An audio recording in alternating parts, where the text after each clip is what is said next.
দেখো আলোয় আলো আকাশ, দেখো আকাশ তারায় ভরা, দেখো যাওয়ার পথের পাশে ছোটে হাওয়া পাগল পারা। এত আনন্দ আয়োজন সবই বৃথা আমায় ছাড়া। ভরে থাকুক আমার মুঠো, দুই চোখে থাকুক ধারা। এলো সময় রাজার মতো, হলো কাজের হিসেব সারা। Welcome to our college, Bhimpur Mahananda college of education. সবাইকে আবারও আমি স্বাগত জানাবো। যারা আজকের ক্লাসে প্রেজেন্ট থাকছে মেনলি ডিএলএড ফার্স্ট সেমিস্টারদের, এবং এই ডিএলএড ফার্স্ট সেমিস্টারদের যে আলোচনার বিষয় ছিল সেটি হলো ইউনিট 4-এ English as a skill subject, যেখানে আমরা প্রিভিয়াস লেসনে লিসেনিং স্কিল সম্পর্কে আলোচনা করেছিলাম। তো ওভারঅল একটি শর্ট ইন্ট্রোডাকশনের মধ্য দিয়ে সেখানে বলার চেষ্টা করা হবে। কোনো প্রশ্ন থাকলে অবশ্যই জিজ্ঞাসা করবেন। আমাদের প্রথম যে টপিকটি আলোচনার বিষয় থাকছে সেটি হলো English as content based teaching, আর একটি হলো English as skill based teaching. দেখুন, আমাদেরকে প্রারম্ভিক অবস্থায় এটা মাথায় রাখতে হবে যে আমরা যখন কোনো একটি পার্টিকুলার সাবজেক্ট, এখানে ইংলিশটাকে বলা হচ্ছে, ছাত্রছাত্রীদেরকে বোঝাবো বা বলবো, তখন আমরা সেই সাবজেক্টটা কী হিসাবে তাদেরকে তাদের সামনে প্রেজেন্ট করছি বা বলছি। এক নম্বর হলো কন্টেন্ট বেস নাকি স্কিল বেস। তো এটা আমি পরিপ্রেক্ষিতে বলেছিলাম যে কন্টেন্ট বেস বলতে দেখা যাচ্ছে কোনো একটা পার্টিকুলার সাবজেক্ট, যেমন ইংলিশ বোঝানো হচ্ছে, সেই ক্ষেত্রে কিছু প্রোজ বা পোয়েমগুলোকে সিলেক্ট করা হয়ে থাকে এবং সেগুলোর উপরে আলোচনা করা হয়ে থাকে, যার মেইন এম কি থাকে, main aim to help peoples pass the examination, মানে to pass examination is the main target. এটা মাথায় রাখতে হবে। But skill base is very important. Why very important? কারণ এটার মেইন উদ্দেশ্য থাকে to develop the language skill, meaning 4 skill: listening, reading, writing and speaking. মানে যখন আমরা কোনো একটা স্কিল বেস টিচিং দেব, ছেলে মেয়েদের শেখাবো, তখন তারা ভাষা সংক্রান্ত অধিকতর পারদর্শিতা অর্জন করতে থাকে। অর্থাৎ আমাদের বেসিক পর্যায়ে সেই ল্যাঙ্গুয়েজের স্কিল বেসে ডেভেলপমেন্টের মধ্য দিয়ে ছেলেমেয়েরা বলতে, শিখতে, পড়তে এগুলো পেরে থাকে। কিন্তু কন্টেন্ট বেসটা একটু আলাদা বিষয়। কোনো একটা নলেজ গেইন করলো, পরীক্ষায় পাশের জন্য সেটা ঠিক আছে, বা দেখা যাচ্ছে কবিতা আবৃত্তি করলো, সেখান থেকে নলেজ গেইন করলো। বাট স্কিল বেসটা is very important. So it is very important to teach your student, meaning skill based টিচিংটাকে দেওয়া উচিত, যেখানে 4টে স্কিল ডেভেলপমেন্ট করবে। তা না হলে প্রারম্ভিক পর্যায়ে আমরা দেখতে পাই ছেলেমেয়েরা ভাষাটা সম্পর্কে একটা সম্যক বা স্বচ্ছ ধারণা সেভাবে অর্জন করতে পারে না, যার ফলে পরবর্তীকালে লেটার লিখতে গিয়ে বা ইংলিশে কথা বলতে গিয়ে প্রবলেম ফেস করে। So they should be taught skill based teaching. এটা আমাদের মাথায় রাখতে হবে। এরপরে যে অংশটি আলোচনা করব সেটা স্কিলটাকে 2 ভাগে ভাগ করা হয়। একটাকে প্রোডাক্টিভ বলা হয়। আর প্রোডাক্টিভ মিনিং হলো আউটবাস্ট, যেটা আউটপুট হচ্ছে, আর রিসেপটিভ মানে যেটা হলো প্যাসিভ, মানে ইনপুট হচ্ছে। তো আমরা প্রোডাক্টিভ বা অ্যাক্টিভ, যেটাকে মেনলি স্পিকিং এবং রাইটিংকে বলবো, কারণ স্পিকিং করতে গেলে বা রাইটিং করতে গেলে সেটা প্রোডাক্ট বা প্রোডাকশনের ব্যাপারটা থাকছে, আউটবাস্টটা বা আউটপুটটা থাকছে।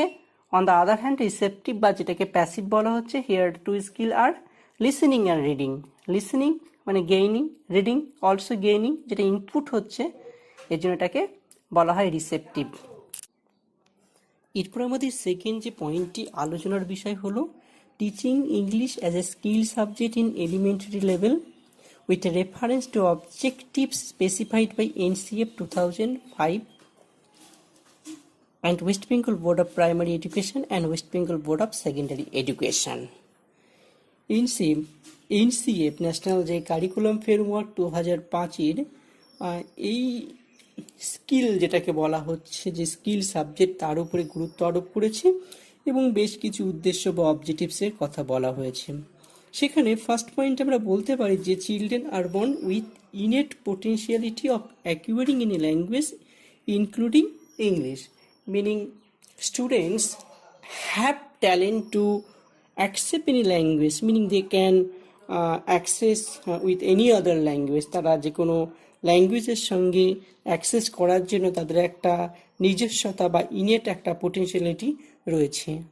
নেক্সট পয়েন্টটি, there should be enough space in curriculum for adequate exposure English. আমাদেরকে দেখতে হবে যে ছাত্রছাত্রীরা যারা একেবারে ছোট ইংরেজি শিখবে তাদের সেই একটা এক্সপোজার একটা স্পেস করে দিতে হবে, অ্যাডিকুয়েট এক্সপোজার করে দিতে হবে তাদের কারিকুলামে, so that they can learn English, they can speak in English, they can write in English. এই 4 স্কিল ডেভেলপমেন্টের জায়গা থাকে। এছাড়াও এই এনসিএফের যে 2005-এর আরও কিছু অবজেক্টিভস আছে স্কিল ডেভেলপমেন্টের জায়গা থেকে, সেটা হলো input risk communicative situation help children অ্যাকিউয়ার the language better. দেখো একটা জিনিস বুঝতে হবে, যদি কিনা একটা বেটার পরিবেশ পাই, একটা এনভায়রনমেন্ট পাই, তাহলে ভালো শিখবে। ধরে নেওয়া যাক এমন একটা পরিবেশ যেখানে প্রত্যেকটা স্টুডেন্ট ইংরেজিতে কথা বলছে, প্রত্যেকজন ইংরেজিতে বলছে, তাহলে সেখানে কিন্তু সেই ছাত্রছাত্রীটা ইংরেজিতেই কথা বলবে। সো প্ল্যাটফর্মগুলোকে যদি টোটালটা ইংরেজিতে পরিণত করে দেওয়া হয়, একটা রিস্ক কমিউনিকেটিভ একটা সিচুয়েশন যদি করি, আমরা এরকম একটা মনস্থির করলাম শ্রেণীকক্ষে সকলেই ইংরেজিতে কথা বলবে, তাহলে ডেভেলপমেন্টের জায়গা থাকবে, সেইটা একটা এইমসের জায়গায় রাখছে। সো আরও কিছু ইম্পর্টেন্স পয়েন্ট আছে। ছোট করে বলতে গেলে আমাদেরকে এমন একটা প্ল্যাটফর্ম তৈরি করে দিতে হবে ছাত্রছাত্রীদের কাছে যাদের কিনা এই 4টে স্কিল ডেভেলপমেন্ট হয়, যেন কন্টেন্ট বেসড না হয়, শুধুমাত্র ডেটা ইনফরমেশন বা কবিতা পড়িয়ে চলে গেলাম, দ্যাটস নট এনাফ, এটা মাথায় রাখতে হবে। সো এই অবজেক্টিভসগুলো একটু ওভারঅলের দিকে মাথায় রাখলে বোঝা যাবে। তো মোটামুটি এইগুলোকে দেখতে হবে। তাছাড়া আমাদের যে WBBSU কিছু অবজেক্টিভসের কথা বলেছে। যাই হোক, এই পরিপ্রেক্ষিতে আগের ক্লাসে যেটা আলোচনা করেছিলাম যে লিসেনিং স্কিলটা নিয়ে, শ্রবণ ক্ষমতা যদি কিনা আমরা ভালো একজন শ্রোতা না হয়ে থাকি তাহলে কিন্তু মুশকিল আছে। We should be good listener, ভালো একজন শ্রোতা হতে হবে। আর এই শ্রোতা হওয়ার জন্য আমাদের অনেক বেশি মনোযোগী হতে হবে, স্টুডেন্টদেরকে অনেক বেশি অ্যাটেন্টিভ করতে হবে, তাদের অ্যাটেনশন যেন অধিকতর থাকে। কারণ আমি যেটা ইনফরমেশান দিচ্ছি, আমি ক্লাসে পড়াচ্ছি বা বলছি, অথচ স্টুডেন্টদের সেই দিকে মনোযোগ নেই, তার মনটা ডাইভার্টেড হয়ে যাচ্ছে, বাইরের দিকে চলে যাচ্ছে, খেলায় মন রয়েছে বা অন্য জায়গায় চলে যাচ্ছে। সেই পরিপ্রেক্ষিতে আমাদের উচিত হবে ছাত্রছাত্রীদের এই পাঠে নিযুক্ত করা। এটা কিন্তু একটা চ্যালেঞ্জের ব্যাপার, and we should get a challenge. এর জন্য লিসনিং স্কিলটাকে ডেভেলপমেন্ট করতে হবে। কারণ বি কেয়ারফুল, যখন একটা ইনফরমেশন বা ডেটা আসছে, then we catch, then goes into the brain or heart, processing going on and then outcome. আমরা কোনো একটা কিছু যখন ডেটা বাইরে থেকে দিচ্ছি, তখন কোনো স্টুডেন্ট বা কোনো ছাত্রছাত্রী সেইটাকে অ্যাকসেপ্ট করছে, তাদের বেনে যাচ্ছে, সেটাকে প্রসেসিংয়ের মাধ্যমে সেটার অ্যাক্টিভ হওয়ার ফলে তারা বুঝতে পারছে বা তার পরিপ্রেক্ষিতে ফিডব্যাক দিচ্ছে, এক্সেট্রা এক্সেট্রা। সো এই লিসেনিং ক্ষেত্রে ইনপুট আউটকামের ব্যাপারটা খুব গুরুত্বপূর্ণ। এরপরে আমি টাইপস অফ লিসনিং বলেছিলাম, একটা ক্যাজুয়াল লিসনিং আর একটা ফোকাস লিসনিং। তো ক্যাজুয়াল লিসনিং মানে জানো, মানে ক্যাজুয়াল লিসনিং মানে listen something without any attention, একদম সোজা কথায় কোনো মনোযোগ সহ করে না শোনা। নর্মাল যে ইনফরমেশন বা ডেটাগুলো আসছে, যেগুলো মাথায় ঢুকছে, সেটাই হলো ক্যাজুয়াল। কোনো দেখা যাচ্ছে প্রচুর সাউন্ড হচ্ছে বা তুমি একসঙ্গে প্রচুর সাউন্ড শুনতে পাচ্ছ, সেইগুলো যেগুলো যেখানে তুমি পার্টিকুলার একটি সাউন্ডের উপরে ফোকাস দিতে পারছো না। On the hand focus listening meaning you listen attentively or with attention, তুমি গভীর মনোযোগের সাথে কোনো কিছু শুনছো, সেটাই হলো ফোকাস লিসেনিং। তো ফোকাস লিসেনিং মিনিং যেটাকে আমরা বলতে পারি ইন্টেন্সিভ লিসেনিং, লিসেন কেয়ারফুলি। কোনো একটা গান শুনছো, ভালো একটা গান ক্লাসিক্যাল, বা তুমি একই মনে কোনো স্যার পড়াচ্ছেন বা কেউ কোনো ইনফরমেশান যখন পাচ্ছ তখন মনোযোগ করে শুনছো, সেটা ফোকাস লিসেনিং। বা ইন্টেন্স লিসেনিং আমরা ক্যাজুয়াল লিসেনিংটাকে অনেক সময় এক্সটেন্সিভ লিসেনিং হিসাবে ব্যবহার করতে পারি। সো এই ক্যাজুয়াল লিসেনিং বা যেটাকে বলছি যে focus listening, on the other hand extensive listening বা intensive listening. Aims of teaching লিসেনিংটা কি? দেখো, টিচিং লিসেনিং আমরা যখন লিসেনিং শেখাবো, এইমস কি থাকবে? অবভিয়াসলি এই ক্ষেত্রে আমাদের কিছু পয়েন্ট লক্ষ্য করতে হবে। অনেক কিছু বলার আছে, শর্টে বলতেই হচ্ছে, একটু বোঝার চেষ্টা করতে হবে। Recognise how intonation is used. যখন কিনা পড়ানো হচ্ছে তখন ইন্টোনেশনটা কিভাবে ইউজ করা হচ্ছে। আমি একটা কথা বলি, আই গো টু স্কুল, এখানে ইন্টোনেশন ফাংশন মানে কোথায় তুমি আপ, কোথায় ডাউন আপ, এই যে ফাংশনগুলো, গোয়িং, ইয়েস, এই যে জোর আপ, এইসব ফাংশনগুলো ইন্টোনেশন। যদি বলে I go to school, I জোর দিলাম, গো টু স্কুল, গোয়ে জোর দিলাম, টু স্কুল, টু এ জোর দিলাম, স্কুলে জোর দিলাম, মিনিং কিন্তু আলাদা হয়ে যায়। আই গো টু স্কুল যেখানে যেমন ইন্টোনেশনের ফাংশন থাকবে তার উপর ডিপেন্ড করে কিন্তু অর্থের পরিবর্তন হয়। So we can say intonation gets an important role in listening, in skill development, সেটা দেখতে হবে। Guess meaning from contextual clue, তোমাকে একেবারে কনটেক্সুয়াল ক্লুর মাধ্যমে কোনো একটা অর্থ বা বিষয়টা বুঝতে হবে। এর আগে একটু যে ইন্টোনেশনের ব্যাপারটা বললাম সেই পরিপ্রেক্ষিতেই বলবো, identify the use of stress in words and sentence. Stress, জোর দেওয়ার ফাংশনটা জানতে হবে। যাদের ইংরেজি সাবজেক্ট তারা জানে প্রোনাউন্সিয়েশনের ব্যাপারটা কতটা গুরুত্বপূর্ণ হয়। আমরা জানি ফটোতে বা ফটোগ্রাফার বা ফটোগ্রাফির এই শব্দগুলোর স্ট্রেস কিন্তু স্ট্রেস বেঁধে আস্তে আস্তে এর পরিবর্তন হয়ে যায়, মানে সিলেবাল যতটা ব্রেক করবে স্ট্রেসটা আস্তে আস্তে চেঞ্জ হয়ে যায়। ফটো একদম প্রথমে যেটা হচ্ছে, পরে এগুলো কিন্তু আস্তে আস্তে চেঞ্জ হয়ে যাচ্ছে। এইগুলো একটু দেখতে হবে। তাছাড়াও আমাদের যখন কবিতা বা প্যাসেজ পড়ছি সেটার একটা জিস্ট দিতে হবে, listening for giving gist of a passage. আপনারা 108 পেজের যে বইটা সাজেস্ট করেছি, মেনলি টিচিং অফ ইংলিশ মলেন্দু দিনদার বইটাতে 108 পেজের বেশ কিছু এইমস বলা আছে, সেটা একটু দেখতে পারেন। নেক্সট পয়েন্ট যেটা আলোচনার বিষয় ছিল, প্রবলেমস। কি প্রবলেম থাকতে পারে? অনেক কিছু প্রবলেম হতে পারে। Suppose listener may not have listen to something properly, they can't understand, they have problem to listen, তাদের সমস্যা আছে, তারা বুঝতে পারছে না, এটা একটা প্রবলেমের কারণ হতে পারে। অথবা they cannot comprehend or understand what they receive, তারা যে শুনছে বা পাচ্ছে সেটা আন্ডারস্ট্যান্ড বা বুঝতে সমস্যা হতে পারে। অনেক কিছু সমস্যা হতে পারে। They have lack of knowledge of intonation trace, এই যে ইন্টোনেশন বা স্ট্রেস জিনিসটা কি সেই সম্পর্কে জানে না, যার উপর ডিপেন্ড করে তাদের লিসেনিংয়ে প্রবলেম হয়, প্রোনাউন্সিয়েশনের প্রবলেম যেটাকে বলতে পারি। সুতরাং এই সমস্যাগুলো থাকে। আমাদের কিন্তু এই সমস্যাগুলোকে সমাধানের জায়গায় আসতে হবে। তো এই ক্ষেত্রে আমাদের বিভিন্ন রকম লিসেনিং মেটেরিয়ালসগুলো আছে, যেখানে আমরা মেনলি আলোচনার পরিপ্রেক্ষিতে 3টে পার্ট রাখবে। একটা অথেন্টিক লিসেনিং মেটেরিয়াল, একটা রেকর্ডেড লিসেনিং মেটেরিয়াল, আর একটা live listening material. Authentic material মানে authentic materials like speech recorded in real situation provide learners with real life listening tasks. The language they hear is real, not rehearsed or artificial. একদম genuine, যেখানে কোনো artificial বা কোনো নকল কিছু নেই, কোনো রিহার্স ব্যাপারটা নেই, একেবারে রিয়েল সিচুয়েশনে যে লার্নার্সদের কাছে যেটাকে প্রোভাইড করা হয়। আর রেকর্ডেড লিসেনিং মিনিং, যেটা অবভিয়াসলি প্ল্যানিং থাকবে, যেখানে অলরেডি সেটাকে রেকর্ড করে করা হয়।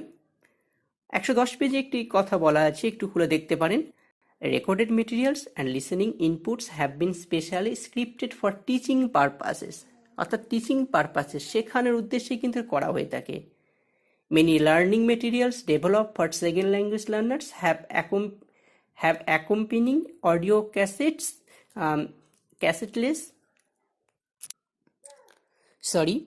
audio castless or worksheet. Besides this, the teacher can develop his own listening material in tape. এটা আছে। আর একটা ইউজিং লাইভ লিসেনিং মেটেরিয়াল, যেটা একদম সরাসরি চলবে, যেটাকে বলা হয় খুবই একটি ইম্পর্টেন্ট লিসেনিং মেটেরিয়াল। এ বিষয়ে একটু দেখতে হবে, অনেকটা বড় অংশ বোঝার চেষ্টা করতে হবে। যাই হোক, আমাদের কিছু টেকনিক আছে, প্রসেস আছে যেগুলো ডেভেলপমেন্ট করার। তবে আমি বলবো যে টাইপস অফ লিসেনিংয়ের যে পার্টটা আছে, অর্থাৎ পরের অংশটি, সেখানে ডিকটেশন, জিগসা, লিসেনিং, এইগুলো নিয়ে আলোচনা করেছিলাম। এছাড়াও আমরা 3 ফেজেস অফ লিসেনিং ক্লাস নিয়ে আলোচনা করেছি, যেখানে পি লিসেনিং একেবারে বেসিক পার্ট, ওয়াই লিসেনিং একেবারে মিডিল পার্ট, যেখানে বিস্তারিত আলোচনা হয় এবং যেখানে লিসেনিংয়ের ব্যাপারটা ডেভেলপমেন্ট করা হয়ে থাকে। আরেকটা যেটা থাকে পোস্ট লিসেনিং ফেজ, এটাও আলোচনার বিষয় ছিল। তো আমাদের এগুলো সব আগের ক্লাসে বিষয়বস্তু থাকছে বা আলোচনা রয়েছে। যাই হোক, আমাদের এই প্রসেসগুলো যে প্রবলেম থাকবে সেগুলোকে একটু দেখতে হবে, তাদের প্রোনাউন্সিয়েশন যে প্রবলেম থাকলে সেটাকে ডেভেলপমেন্ট করতে হবে, টিচারকে অনেক বেশি কনসিয়াস হতে হবে। এছাড়াও cure the pronunciation problem, should clear the use of stress, intonation, এইগুলোর ফাংশন দেখাতে হবে। এটা আগের ক্লাস ছিল। আমি এই খুবই অল্প করে মোটামুটি 15-16 মিনিটের মধ্যে আজকের পরের বিষয় হলো ডেভেলপমেন্ট অফ স্পিকিং স্কিল। কিভাবে এই কথন দক্ষতাটাকে ডেভেলপমেন্ট করা হবে, তার প্রথম যে আমি পয়েন্ট দিয়েছিলাম সেটি হলো ইম্পর্টেন্স অফ স্পিকিং স্কিল। কথন দক্ষতার গুরুত্ব কি? Suppose you can't speak in English, so how to express what you have. তোমার মধ্যে কি আছে, কি জানো, সেটা বলতে পারবে না। সুতরাং নিজেই বুঝতে পারবেন যে কথন দক্ষতার গুরুত্বটা কতটা। So you can express what you need to. তোমার মনের অন্তরে কি লুকিয়ে আছে বা কি বলতে চাইছো, সেটা কিন্তু এই স্পিকিং স্কিলের ক্ষেত্রে গুরুত্বপূর্ণ। আর আই থিঙ্ক অনেকের মনে একটা দৃঢ় ইচ্ছা আছে কিভাবে সে স্মার্টলি ইংলিশে কথা বলবে, how to speak in English without any hesitation or problem. সে I think many of them have keen desire to speak in English. Next পয়েন্টটি হলো aims of teaching speaking to learners at elementary level. প্রাথমিক পর্যায়ে এই কথন দক্ষতা শেখাতে গেলে আমাদের কি কি লক্ষ্য রাখতে হবে, মেইন বিষয়। আমরা যদি একটু ব্যাকগ্রাউন্ড দেখি, সিলেবাসটা দেখি বা বেসিক জায়গাগুলো দেখি, যখন আমরা কোনো প্রাইমারি লেভেলের টিচার হব বা পড়াতে যাব বা শেখাতে যাব, এটা কিন্তু আমাদের পড়া দরকার। প্রথম পয়েন্ট এইমস বলছে clear the pronunciation problem. This is very important. If you can't speak smartly, others may laugh at. অন্যরা হাসতে পারে। ধরে নাও, আমি একটা উদাহরণ দিচ্ছি। আমরা জানি গার্জিয়ান, অ্যাকচুয়ালি বানানটাই কি, GUARDIN, উচ্চারণটা হবে গার্ডিয়ান। একই রকম বলি এক্সামিনেশন, উচ্চারণটা কি হবে, এক্সামিনেশন। তাহলে এই যে প্রোনাউন্সিয়েশনের প্রবলেম আছে, যখন দিনের পর দিন ভুল বলছো, তারা ভুল শিখছে। অ্যাজ এ টিচার হিসাবে তোমাকে সেটা কিওর করতে হবে। আরও বলি, যখন তুমি এ এবং আ ঠিকঠাক করে বলছো না, তখন তারা ভুল শিখছে। যখন আমরা স্ট্রং ভাউল হিসাবে ইউজ করছি, তখন বলি a, this is a bird. যখন উইক ভাউল আছে, তখন কি বলছি, a, this is a bird. So this is the basic difference between a and a. একই রকমভাবে দ্বিধায়ের পার্থক্য আছে। যদি কিনা কনসোনেন্ট সাউন্ড দিয়ে উচ্চারণ হয়, তাহলে দা উচ্চারণ হবে, বাউল সাউন্ড দিয়ে হলে দি হবে। As for example, the egg অথবা দা ব্যাট। তাহলে এটা যদি ক্লিয়ার না করো, তাহলে ছেলেমেয়েরা উচ্চারণের দিকে কতটা খামতি থেকে যাচ্ছে।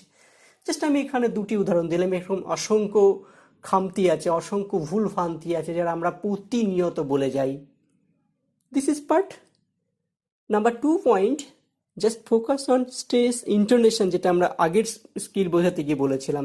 ইন্টোনেশন, স্ট্রেস মিনিং কাট, ফ্লাওয়ার, ডান, টাক, এই যে একটা স্ট্রেস পড়ছে, জোর পড়ছে। ইন্টোনেশন আপ ডাউন, যেমন গো, কম, উপর থেকে নিচে ডাউন পড়ছে। এইগুলোকে কিন্তু টেকনিক্যালি আমাদের শেখাতে হবে, এইগুলো বোঝাতে হবে। আর কি, practice again and again, so that practice করো যাতে করে তাদের ফ্লুয়েন্সিটা বাড়ে, মানে develop fluency in expression in English. they can speak smartly, they can interact with others without any hesitation, their sounds would be sweet and others can easily understand. এটা একটা part থাকে এমসে। এরকম প্রচুর এমস আমরা পাবো, যেমন communicate with others in oral forms. আমরা বারবার লিখে যাও বলে যাও তা নয়, মানে বারবার লিখেই যেতে বললাম, লিখেই বলতে বললাম না। টিচার যেমন একদিকে সেই স্পিকিং পাওয়ারটা অনেক বেশি স্মার্ট হবে, যেটা শুনে স্টুডেন্ট ডেভেলপমেন্ট করতে পারবে, সেই জায়গাটা রাখতে হবে। ওরাল ফর্মে তাদের প্র্যাকটিস করো, তাদের একটা টপিক তুলে দাও। সাপোজ একটা ওপেন মাঠ, সেখানে ঘুরে বেড়াচ্ছে বিভিন্ন পশু পাখিরা, তাদেরকে বলতে বলো, oh this is nice a field where a cow is grazing and a bird is flying, I am very much surprise and I am also please just observing this beautiful ground. এই যে একটা part, এই জায়গাটা কিন্তু আমাদের দেখাতে হবে। So এইরকম একটু আগে যেটা বলছিলাম যে আরেকটি পয়েন্ট আছে, pure test in correct position within a word. একটা ওয়ার্ডে যখন ব্রেক করছি, এক্সামিনেশন সিলেবাস হচ্ছে তো, এর ভিতরে কিন্তু এই জোরটা কিন্তু বা ইন্টোনেশনটা এক একটা জায়গায় পড়ে থাকে। মানে আমি যদি এটা ঠিকঠাক করে আরো ভালো বোঝাতে পারতাম বোর্ডের মাধ্যমে, আরো বেশি ভালো হতো। এক্সামিনেশন এই যে ফাংশনটা, এটা কিন্তু খুবই গুরুত্বপূর্ণ। আরো অনেক কিছু আছে, describe shapes, figures, human face, natural scenery, এগুলোকে দেখাতে হবে। প্রিভিয়াস ক্লাসটা এমসের যেমন আরেকটি পয়েন্ট হলো give instruction in correct form verbally, meaning come here, go there, stand or sit down. এই কথাগুলোর সাথে একটা ওয়েল ফর্ম, একটা ভালো করে এদেরকে ইনস্ট্রাকশনগুলো বুঝতে হবে এবং সেটা ঠিকঠাক করে বলবে। এটা টিচার হিসেবে তাদেরকে হেল্প করতে হবে বলার জন্য। যাক, এইগুলো এমসের মধ্যে পড়ে থাকে। এরপরে নেক্সট যে পয়েন্টটি হলো third point, features of speaking. কথা বলার ক্ষেত্রে কি কি আমাদের ফিচার্স থাকবে, ভাগ থাকবে, এটা আমাদের জানতে হবে। দেখো, গুড পার্সন তখনই হতে পারে যখন তার স্পিকিং পাওয়ারটা ভালো। দেখো, কথা সবাই ভালো বলতে পারে না, সবার কথা আবার সবার কাছে শ্রুতিমধুর হয় না। কথা বলাটা একটা আর্ট। এই কথা বলার মধ্য দিয়ে সেই মানুষটি বা সেই ছাত্রটির একটা সার্বজনীন একটা ভাবমূর্তি কিন্তু আমাদের সামনে অভিব্যক্তি বা বহিঃপ্রকাশ ঘটে থাকে। যেমন well structure in speaking, power is important. When you are talking, well structure is very important. আমি বললাম আমি বাড়ি যাব, খাবো ভাত, তারপরে এমন শুনতে খারাপ লাগে। আমরা যদি বলি আমি বাড়ি যাব, বাড়ি গিয়ে ভাত খাবো, দেখো অনেক শ্রুতিমধুর হলো। বিষয়টা আমাদের কি করতে হবে, while speaking the speaker has to plan, organize the message and also control the language. You should control the language, what you express so that other person can understand. তুমি যা বলছো সেটা অন্যরা বুঝতে পারে, যাতে সেই মেসেজটা সম্পর্কে তাদের একটা স্বচ্ছ ধারণা থাকে বা বুঝতে পারে এবং ফিডব্যাক দিতে পারে। এগুলো ইম্পর্টেন্ট। সুতরাং এই ফিচার্সগুলোকে রাখতে হবে। Stress, intonation, you should input আর use while you are speaking, মোটামুটি এইগুলো রাখবে। 118 পেজে এখানে বেশ কিছু পয়েন্ট বলা আছে, মোটামুটি 4টে পয়েন্ট আছে, আপনারা দেখবেন, কোনো অসুবিধা হলে জিজ্ঞাসা করতে পারেন। Next 4 number point, problem in speaking. কথা বলতে গেলে কি কি সমস্যা হয়? There are many problems. Number 1, they have fear, they think what actually I am speaking not quite right. আমি যে ইংরেজিতে কথা বলছি এটা ঠিকঠাক নাই, এটা ভয় পাই, লজ্জা পাই, আমার এই রূপ ইংরেজি শুনে হয়তো অন্যরা ভয় পাচ্ছে। No problem. Half girlfriend, Chetan ভগতের একটা হাফ গার্লফ্রেন্ড বলে একটা গল্প আছে, হিন্দি মুভিও আছে। সেখানে মাধবের চরিত্রটা দেখলে বোঝা যাবে যে সে প্রথম যখন ইন্টারভিউ দিতে যায় কি ইংরেজিতে বলছে, কেমন ভাবে বলছে। লাভলি একটি novel. So you should overcome the fear. তোমাকে সেই ভয়টা অতিক্রম করতে হবে বা করাতে হবে স্টুডেন্টদেরকে, তাদেরকে কথা বলাতে শেখাতে হবে। Your teacher, your task is to teach your student so that they can frankly or fluently speak in English. সেটা ঠিক করতে হবে কিন্তু। So help them to overcome the fear. Next, overcome nervousness, be confident. সাহসী হতে হবে। ভয় কিসের, সমস্যা কোথায়? তুমি একজন মানুষ, তোমাকে এই ভাষা বলতে শিখতে হবে। আর just like Bengali, English also is another language. So what way you are speaking in your mother tongue meaning Bengali, like this way you can also speak in English. যেমন করে বাংলায় কথা বলছো সেভাবে ইংরেজিতে বলতে পারো, সেখানে ভয় নেই। এটা একটা সমস্যা থাকে নার্ভাসনেসটা। থার্ড পয়েন্ট, থিঙ্কিং ইংলিশ, মানে যখন তুমি নিজের মাতৃভাষায় বা বাংলা বলছো, there is no problem, so friendly or frankly speaking in your mother tongue, but when you speak in English, that time you think something, then you translate those in Bengalis in English, then you express। বাংলাটাকে ইংলিশটাকে বাংলায় ভাবছো, সেটাকে translate করছো, express করছো। So this is not proper way, এটা কথা বলার পদ্ধতি নয়। কিছু রেগুলেশন আছে, রুলস রেগুলেশন, কিছু পদ্ধতি আছে। This is problem. তাহলে এইগুলো একটা প্রবলেম থাকছে, লেস কনফিডেন্স একটা থাকছে।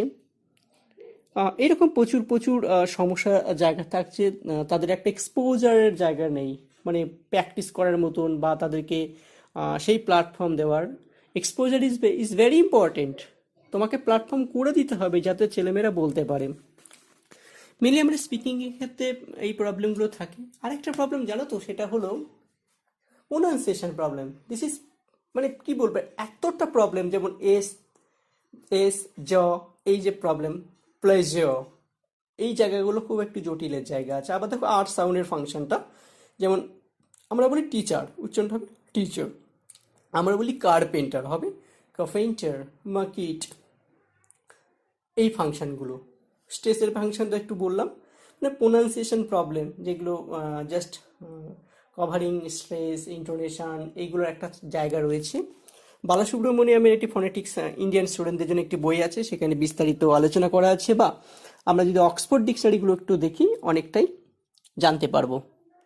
সো প্রচুর প্রচুর সমস্যার জায়গা আছে। আমি এ বিষয়ে পরবর্তী সময়ে কিছু স্টাডি মেটেরিয়াল, আমারই তৈরি করার কিছু স্টাডি মেটেরিয়াল দিয়ে দেব, আপনারা চাইলে সেটা একটু প্র্যাকটিস করতে পারেন। এবার যদি প্রবলেম আসে, তাহলে আমাদের সলিউশনের জায়গাটায় আসতে হবে। যে যেভাবে প্রবলেম হচ্ছে সেইগুলোকেই সমাধান করো।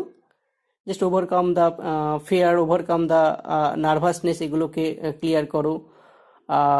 এই যে আগের পয়েন্ট যেটা বলে নার্ভাস হচ্ছে বা ফেয়ার পাচ্ছে, এটাকে ওভারকাম করতে হবে।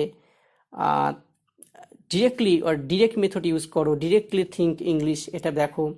Just read a newspaper or watch movie or listen any English audio or etcetera etcetera, then you try to speaking, নিজের সাথে নিজে কথা বলো, try to speak in English with your self or with your friends, এইগুলো দেখাতে পারো।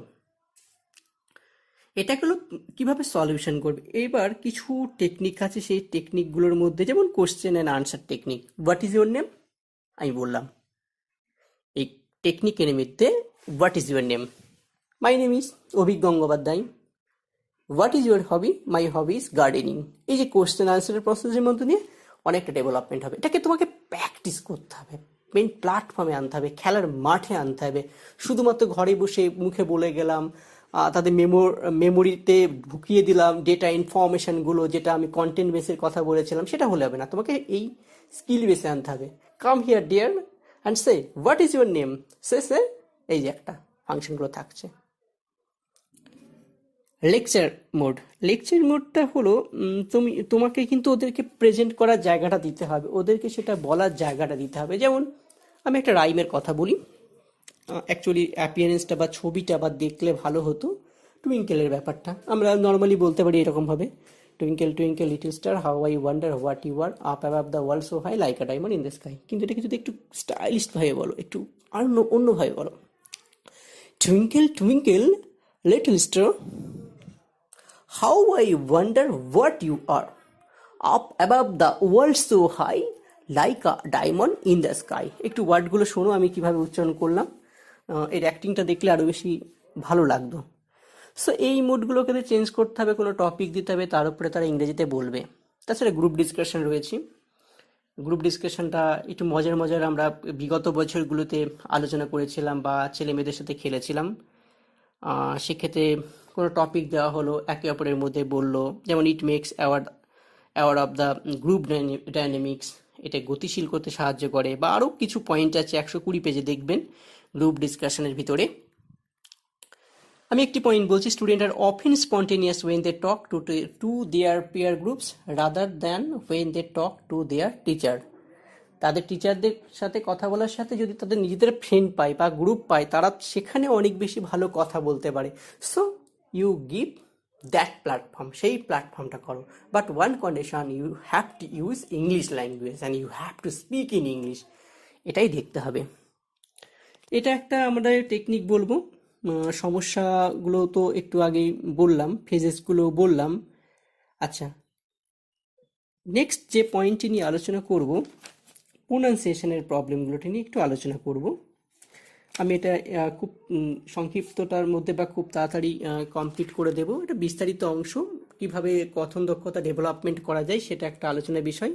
তাছাড়া আউটসাইডে সাউন্ডও বেশি হওয়ার জন্য অডিওগুলো করা বা ভিডিও করাটা একটু দুষ্কর বা মুশকিলের জায়গা থেকে যায়, তবু চেষ্টা করছি। আমি কিছু প্রোনাউন্সিয়েশনের প্রবলেমটা বলি। যেমন একটু আগে বললাম guardian, not guardian but guardian. যেমন এক্সামিনেশন, নট বাট এক্সামিনেশন। যেমন আ এর ফাংশন, আবার্ড এবার্ড, উইক হলে আবার্ড, স্ট্রং মানে জোরে উচ্চারণ করলে এবার্ড। ভাওয়াল প্রোনাউন্সিয়েশন হলে দি, কনসোনেন্ট হলে বা প্রোনাউন্সিয়েশন হলে দা, দি এগ, দা ব্যাট। যেমন আর এর ফাংশন, যেখানে সিলেবল দি ব্রেক হয়ে যাচ্ছে, ভেঙে যাচ্ছে, সেক্ষেত্রে আর এর সাউন্ড হয় না। যেমন টিচার, টিচার না টিচার। যেমন মার্কেট না মার্কেট, মার্কেট। যেমন ইন্টারন্যাশনাল, এটা। এছাড়াও আমরা উইক ভাওয়েল এবং স্ট্রং ভাওয়েলের ফাংশনগুলো জানবো। অবশ্যই কোথাও কোনো প্রশ্ন থাকলে জিজ্ঞাসা করবেন, বিস্তারিত একটি অংশ, সেটা আমি সংক্ষিপ্ত আকারে বলছি। এটা থাকে স্ট্রেস, জোর দেওয়া, ইন্টোনেশন, গলার টোনের আপ ডাউনের ফাংশনগুলো, সেগুলো অনেক বেশি শ্রুতিমধুর করতে সাহায্য করে। যাই হোক, আমরা যে টপিকগুলো দিয়েছিলাম মোটামুটি সবটাই কমপ্লিট করলাম এই স্পিকিং স্কিল পর্যন্ত। এখানেই আমি ক্লাসটা সমাপ্ত করব এবং আউটসাইড সাউন্ডের জন্য I am sorry. Okay, thank you. কোনো কোশ্চেন থাকলে বলবেন। আর যে হোম টাস্কটা আগের দিন ছিল তার উত্তরপত্র অবভিয়াসলি প্রত্যেকে যারা দিয়েছেন পরীক্ষাটা বা টেস্টটা, তারা সেন্ড মিয়া কপি করলে তারা ইমেলে পেয়ে গিয়েছেন। আর আগের দিন হোম টাস্কের উত্তরটা লিঙ্ক আমি ডেসক্রিপশন বক্সে দিয়ে দিচ্ছি, আপনারা ওটা ক্লিক করুন, আনসার কপিটা পেয়ে যাবেন। ওকে, থ্যাংক ইউ। আরেকবার বলে দিলাম, যারা অ্যাবসেন্ট ছিল তাদের সুবিধার্থে আজকের পরের পাঠে আমরা এবার যাব।